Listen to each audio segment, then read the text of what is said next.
அன்பு நேயர்களுக்கு கனிவான வணக்கம். ஆம்ஸ்ட்ராங் மனைவி பொற்கொடி அதிமுகவில் இணைகின்றாரா?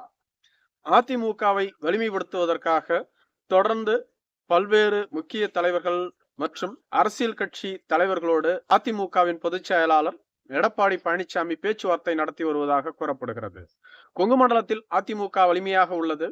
தென் தமிழகம், டெல்டா மற்றும் வடமண்டலத்தில் அதிமுக போதிய வலிமையில் இல்லை என்று கூறப்படுகிறது.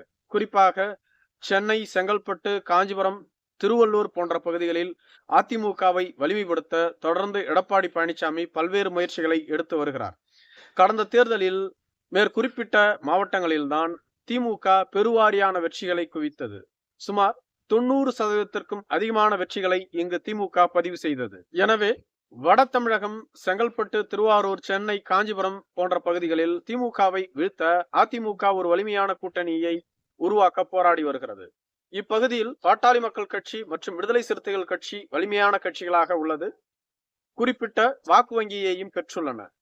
ஆனால் விடுதலை சிறுத்தைகள் கட்சியை அதிமுக கூட்டணிக்கு கொண்டு வர எடப்பாடி பழனிசாமி எவ்வளவு முயற்சி செய்தும் இதுவரையிலும் முடியாமல் இருந்து வருகிறது. பாட்டாளி மக்கள் கட்சி கடந்த தேர்தலின் பொழுதே பாஜகவோடு சென்று விட்டது. இப்படி வட தமிழகத்தில் செல்வாக்குள்ள இரு கட்சிகளுமே அதிமுகவோடு கூட்டணிக்கு வர தொடர்ந்து தயக்கம் காட்டி வருகின்றன.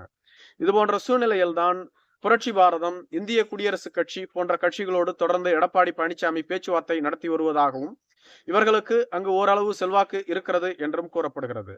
வட தமிழகத்தில் வெற்றியை தீர்மானிக்கக்கூடிய சக்திகளாக பட்டியலின மக்களில் பறையர் இன மக்களும் இதேபோன்று வன்னியர் இன மக்களுமே இருந்து வருகிறார்கள். எனவே விடுதலை சிறுத்தைகள் கட்சி, பாட்டாளி மக்கள் கட்சி போன்ற கட்சிகள் வட தமிழகத்தில் யாரோடு கூட்டணி அமைக்கின்றதோ அவர்கள்தான் இங்கு வெற்றியை தீர்மானிக்க முடியும் என்ற சூழ்நிலை இருந்து வருகிறது. எனவே வட தமிழகத்தில் மிகப்பெரிய வெற்றியை பதிவு செய்ய திருமாவளவன் மற்றும் அன்புமணி ராமதாஸ் போன்ற தலைவர்கள் தேவைப்படுகிறார்கள். இவர்களுக்கு அடுத்த நிலையில் எஸ்.கே. தமிழரசன், புரட்சி பாரதம் கட்சியின் தலைவர் பூவை ஜெகன்மூர்த்தி போன்றவர்கள் இருந்து வருகிறார்கள். ஏற்கனவே பூவை ஜெகன்மூர்த்தி அதிமுக கூட்டணியில் திருவண்ணாமலை மாவட்டத்தின் கேவிக்குப்பம் தொகுதியில் போட்டியிட்டு வெற்றி பெற்றிருந்தார். தற்பொழுது அவர் ஒரு கடத்தல் வழக்குக்காக கைது செய்யப்படுகிறார். இதுபோன்ற சூழ்நிலையில் அதிமுகவை மேலும் சென்னை, திருவள்ளூர் போன்ற பகுதிகளில் வலிமைப்படுத்த பகுஜன் சமாஜ் கட்சியின் தலைவராக நெடுநாளாக இருந்து வந்து சமீபத்தில் கொல்லப்பட்ட ஆம்ஸ்ட்ராங்கின் மனைவியான பொற்கொடியை கட்சிக்குள் கொண்டு வர எடப்பாடி பழனிசாமி தொடர்ந்து முயற்சித்து வருவதாக கூறப்படுகிறது. ஆம்ஸ்ட்ராங் இறந்தவுடன் பொற்கொடி அந்த கட்சியின் ஒரு முக்கிய தலைவராக வலம் வந்தார். ஆனால் தலைவர் பதவியை அவருக்கு வழங்கவில்லை. ஆம்ஸ்ட்ராங்கின் தொண்டர்கள் மற்றும் ஆதரவாளர்கள் பொற்கொடிக்கு அந்த பதவியை வழங்க வேண்டும் என கேட்டுக்கொண்டும் கூட தேசிய பகுஜன் சமாஜ் கட்சி அவருக்கு வழங்கவில்லை. மேலும் அவருக்கு போதிய முக்கியத்துவம் அந்த கட்சியில் அளிக்கப்படவில்லை என்று கூறப்படுகிறது. இதனால் அந்த கட்சியிலிருந்து வெளியேறி தமிழக வெற்றி கழகத்தில் தன்னை இணைத்துக் கொள்ள பொற்கொடி பேச்சுவார்த்தை நடத்தி வந்தார் என்றும், ஆனால் இந்த பேச்சுவார்த்தை இடையில் நின்றுவிட்டது. மேலும் தமிழக வெற்றி கழகம் இதுவரையிலும் அவரை இணைப்பதற்கான எந்தவிதமான அறிவிப்பையும் வெளியிடவில்லை என்றும் கூறப்படுகிறது.